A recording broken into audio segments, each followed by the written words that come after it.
That's not a revelation. That's a devilation. You go get a reading today. You go get a reading today. They tell you lies. They tell you your lover is sleeping with someone else.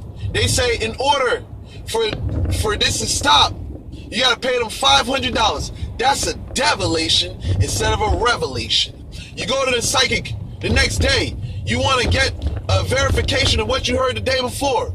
You go there. They tell you that someone has put a spell on your lover. That's why they're acting the way they're acting. I'm telling you today, that's a devilation instead of a revelation. Now you say, all right, that's not good enough. I'm going to go to the Mambo. I'm going to go to the Houngans. I'm going to go to the Voodooism. Now they tell you, oh, the law has caused that. We have to do a big ceremony in order to break the situation, in order for you to have your life back. That is a devilation instead of a revelation. I'm telling you people out here, man, you need to put your trust and faith in God. You know what you need to do for yourself, but you want someone to give you a supernatural explanation for what is something common that you can understand. Sometimes you don't want to take responsibility of your situations. You've been saying all manners of wickedness to your lover, or you've been not showing up to work, and you wonder why your life is in the condition that it's in. You want someone to pat you on your shoulders and tell you everything is going to be all right. It's not your fault. But by doing this, you open yourself up to wolves in sheep clothing. They're going to tell you a bunch of lies. They're going to make you do all types of hideous and crazy things in order for you to try to do something that you could do for yourself.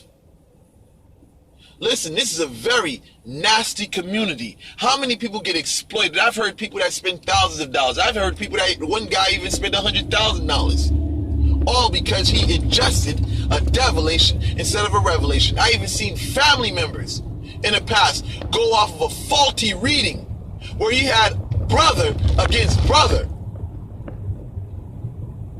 This was all caused by a devilation instead of a revelation. I'm telling you, there's many people that go out there, and I tell people, man, listen, you need to stop it.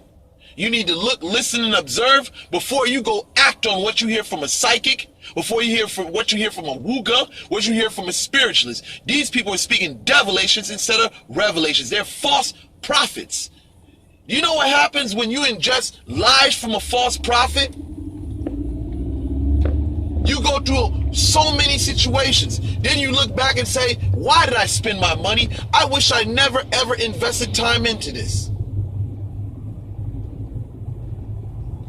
Don't invest your time into, these people out here that jump on social media, advertising, talking about I do spiritual work, fast results. A lot of you people jump on that stuff. And when you go there, you wonder why. You don't even wonder. Some of you so reprobate in your thinking. You ingest all the foolishness. If it wasn't true, why is it that you guys are coming to me with these messages? A psychic told me that they did work on them. Listen, you people need to stop speaking that foolishness when y'all hit me up. Y'all gotta stop talking that foolishness, because listen, it is a common trait among psychic readers. You can pick up the phone today and go to a psychic and they'll tell you that someone is doing work on you. They can help you. They can break the spell in order for you to be free. Don't get sucked into that stuff. It's like an addiction. Once you get hit once, now you got to go back and now you want to go back and get some more. Because the thing is, what they do, they put things that's fair seeming to your eyes. So therefore you say, oh, this guy's telling the truth, or she's telling the truth. So therefore you go back for another reading. It's an addiction. It's an addiction. That ain't nothing but the devil. So with that said, I conclude this video.